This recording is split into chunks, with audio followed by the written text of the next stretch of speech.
Uma estudante desapareceu a caminho do dormitório, e a princípio a polícia achou que a solução estava bem diante de seus olhos. Mas a cada dia de investigação, eles se convenciam cada vez mais de que havia muitos pontos confusos nesse caso. E foi apenas por acaso que, no final das contas, conseguiram descobrir a verdade.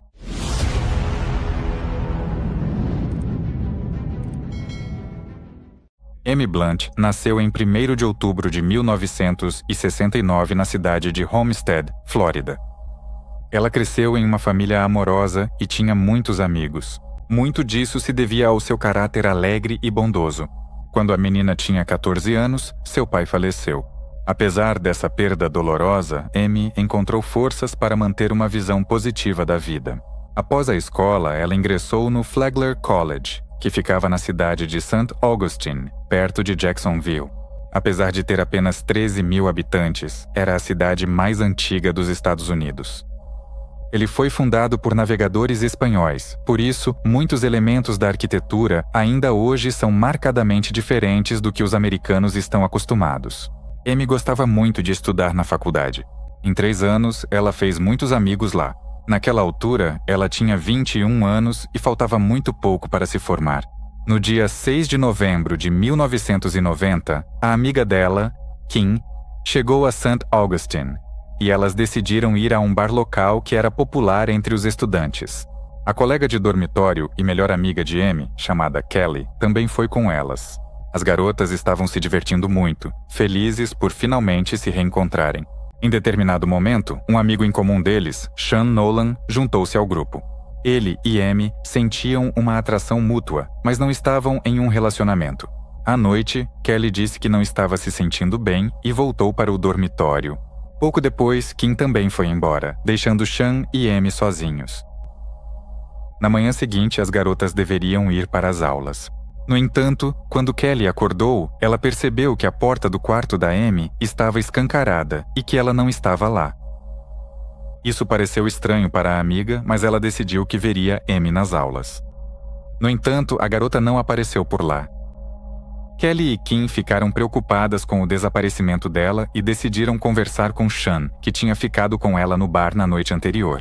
O rapaz trabalhava em um estabelecimento perto da faculdade, e as garotas foram até lá falar com ele. O relato dele inicialmente pareceu estranho para elas. Primeiro, Sean disse que estava de ressaca e que era difícil para ele lembrar a cronologia daquela noite. Depois de se recompor, ele contou a elas que, após o bar, ele e Amy foram em direção à praia para dar uma caminhada. Mas logo depois, já estavam se preparando para ir cada um para sua casa. O rapaz chamou um táxi do orelhão mais próximo e, enquanto esperavam o carro, ele e Amy tiveram uma briga. No final, a garota foi a pé para o dormitório, que ficava a apenas alguns minutos dali. Kelly ficou indignada com o fato de o rapaz ter deixado Amy sozinha e não tê-la acompanhado. Com isso, ela começou a ficar ainda mais preocupada. A garota não tinha para onde ir além do dormitório, mas ela nunca apareceu em seu quarto. A amiga temia que algo ruim pudesse ter acontecido com ela e começou a suspeitar seriamente de Sean. O comportamento estranho dele só aumentou a preocupação. Parecia que o rapaz não se importava nem um pouco com o fato de Amy ter desaparecido. Kelly decidiu continuar as buscas e foi até o campus da universidade. Ela perguntou a todos os conhecidos se tinham visto Amy. A resposta era sempre a mesma. Ninguém a tinha encontrado naquele dia e ninguém sabia onde ela poderia estar. Por volta das 6 horas da tarde, a amiga decidiu procurar a polícia. Ela informou aos investigadores sobre o desaparecimento da garota e eles começaram a checar as informações. Eles ligaram para todos os hospitais locais, mas ninguém parecido com a Amy havia dado entrada. As ligações para as operadoras de táxi também não trouxeram resultados. Nenhum dos motoristas havia levado a garota naquela noite. Os policiais não conseguiram encontrar nenhuma evidência de que Amy pudesse ter se metido em apuros ou se tornado vítima de um crime. Além disso, na época, a jovem já tinha 21 anos. Por esses motivos, eles não a declararam oficialmente como desaparecida, apesar dos pedidos das amigas. Naquele momento, Kelly já tinha 100% de certeza de que realmente havia acontecido algo ruim com Amy. Percebendo que não conseguiria convencer a polícia a iniciar as buscas, ela decidiu ligar para a mãe dela. Mais tarde, a jovem admitiu que essa foi a ligação mais difícil de sua vida. Na manhã seguinte, as irmãs de Amy chegaram a St. Augustine para participar das buscas. A primeira coisa que fizeram foi ir à delegacia de polícia, onde receberam a mesma resposta. Eles não podiam iniciar uma investigação, pois nada indicava uma ameaça à vida. Os investigadores acreditavam que a jovem simplesmente havia saído por alguns dias sem avisar. Então as irmãs, junto com Kelly e outras amigas da jovem desaparecida, decidiram organizar sua própria operação de busca. Elas imprimiram panfletos com informações sobre Amy e começaram a colá-los por toda a cidade. Logo, um canal de televisão local veio ajudá-las, divulgando informações sobre o desaparecimento da jovem. Tudo isso levou ao fato de que muitos voluntários se ofereceram para participar das buscas.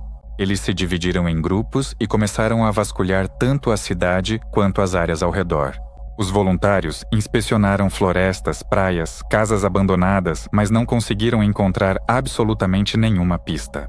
Isso continuou por 3 dias, até que a polícia finalmente decidiu iniciar uma investigação. Naquele momento, toda a cidade já falava sobre o desaparecimento de Amy. Aparentemente, isso pressionou o departamento de polícia local e os obrigou a assumir o caso. A primeira coisa que fizeram foi conversar com Sean, já que ele foi a última pessoa a ver Amy. E foi aí que encontraram o primeiro ponto suspeito. O rapaz contou uma história diferente daquela que Kelly e Kim ouviram. Sean afirmou que ele e Amy saíram do bar e foram em direção à praia, mas no caminho decidiram ir cada um para sua casa. O rapaz foi até um telefone público e chamou um táxi, e quando ele se virou, Amy já não estava em lugar nenhum. Depois de esperar um tempo, ele entrou no táxi e foi para casa. Os investigadores acharam essa história estranha. Como a garota poderia desaparecer da rua em questão de segundos e Sean, que estava a 1 metro dela, não percebeu?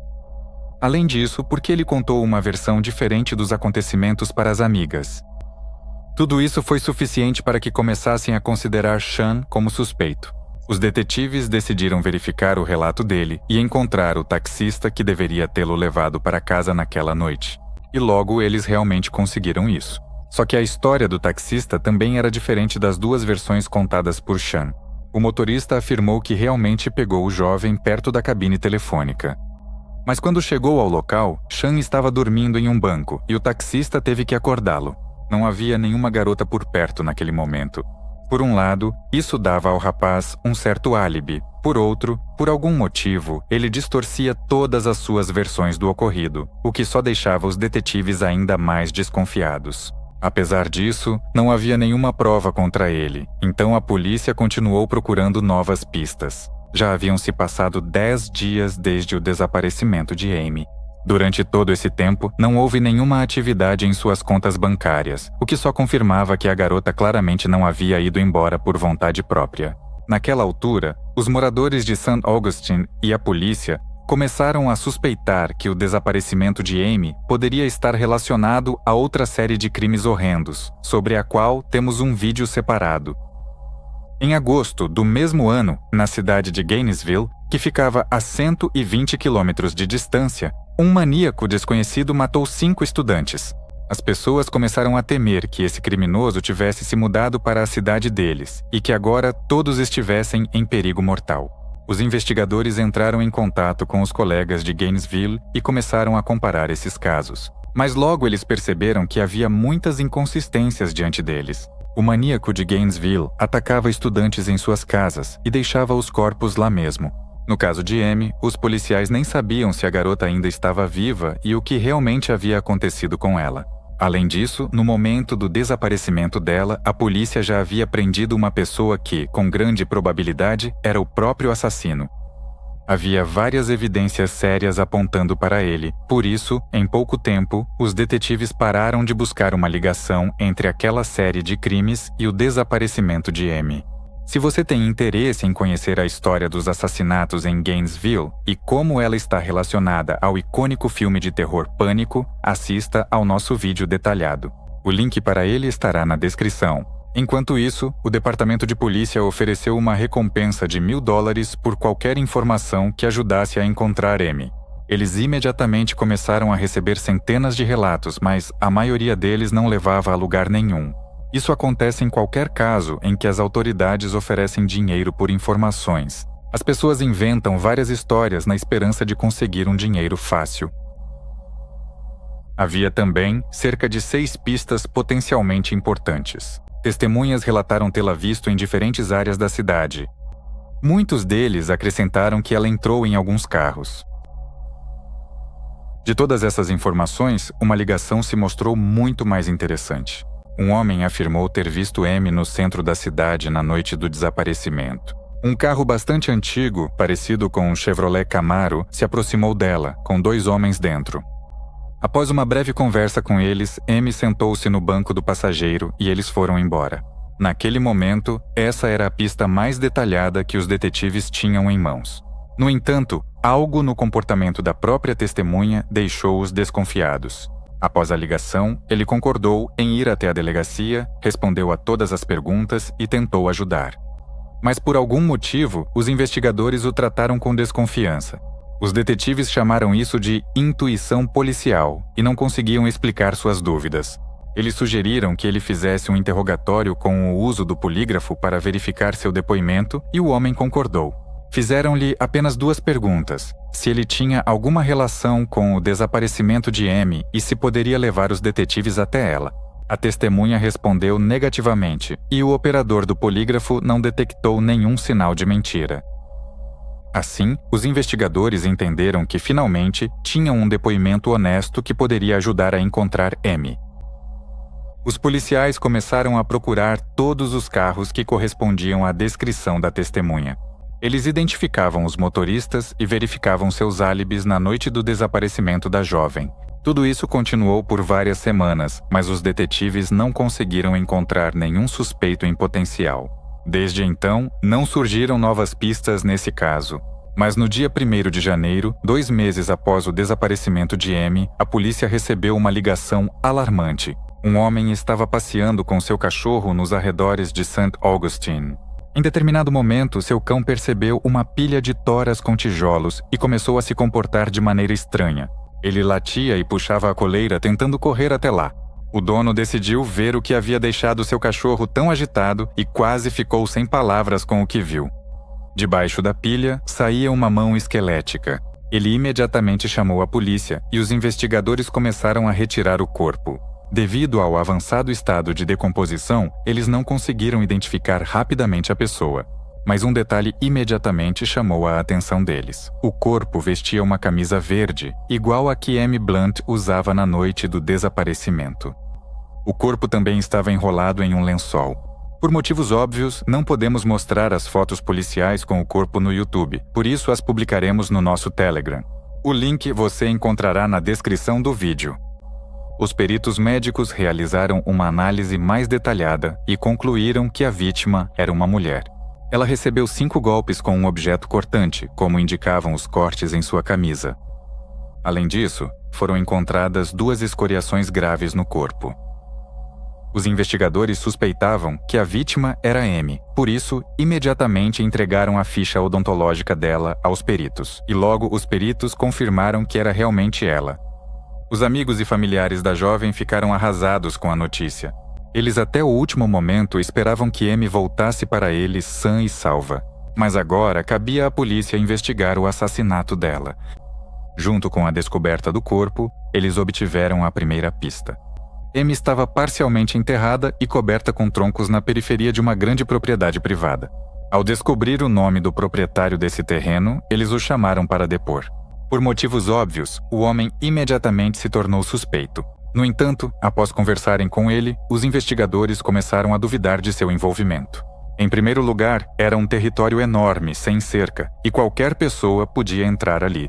Em segundo lugar, havia 2 trailers residenciais nesse terreno, cujos proprietários pagavam aluguel ao dono da terra.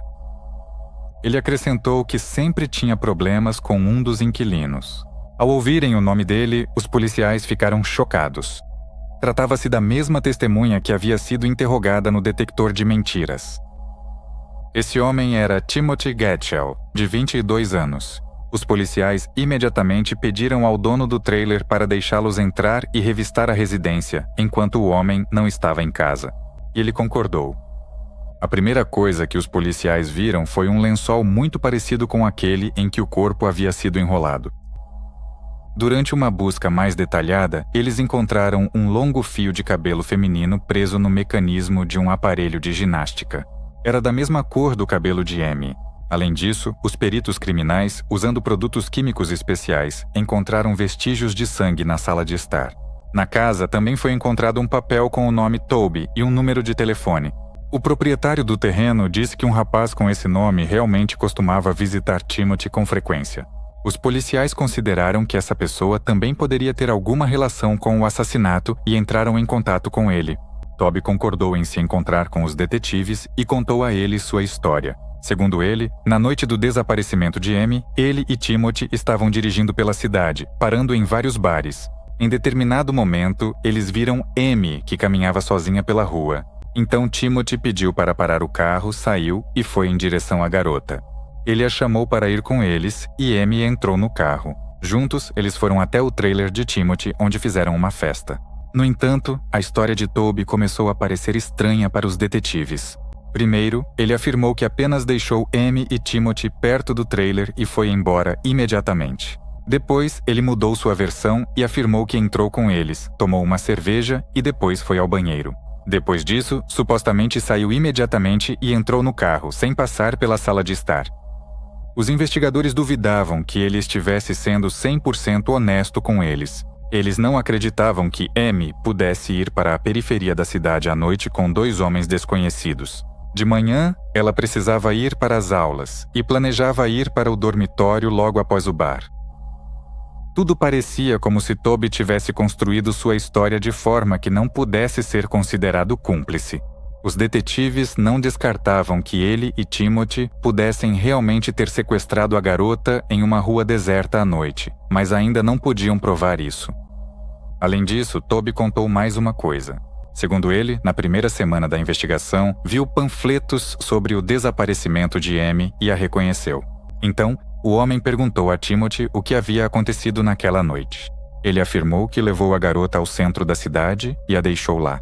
Depois disso, ela se aproximou de outro carro e logo entrou nele. Toby disse a ele que deveria compartilhar essa informação com a polícia.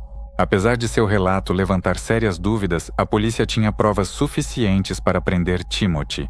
Eles chegaram à casa dele e o homem saiu sozinho com as mãos para cima. Durante o interrogatório, ele contou aos investigadores a mesma história. Quando Toby foi embora, ele começou a importunar Amy, mas ela o rejeitou. Então, ele ficou irritado e decidiu levá-la de volta para a cidade. Considerando que ele não tinha seu próprio carro, pegou a caminhonete do dono da propriedade e a levou até o centro, onde Amy supostamente entrou em outro carro. Mas os detetives perceberam imediatamente que isso era mentira. Naquele momento, eles já sabiam que 3 pneus da caminhonete do proprietário estavam murchos e desgastados há muitos meses. Os investigadores imediatamente disseram isso a ele, e Timothy ficou nervoso. O detetive perguntou: "Você matou a Amy?" E o homem respondeu: "Não sei, parece que sim." A partir desse momento, ele começou a contar sobre os acontecimentos daquela noite. Segundo ele se lembrava mal do que havia acontecido. Em algum momento, ele tentou beijar a Amy. E a próxima coisa de que se lembra é que ela estava com uma faca nas mãos.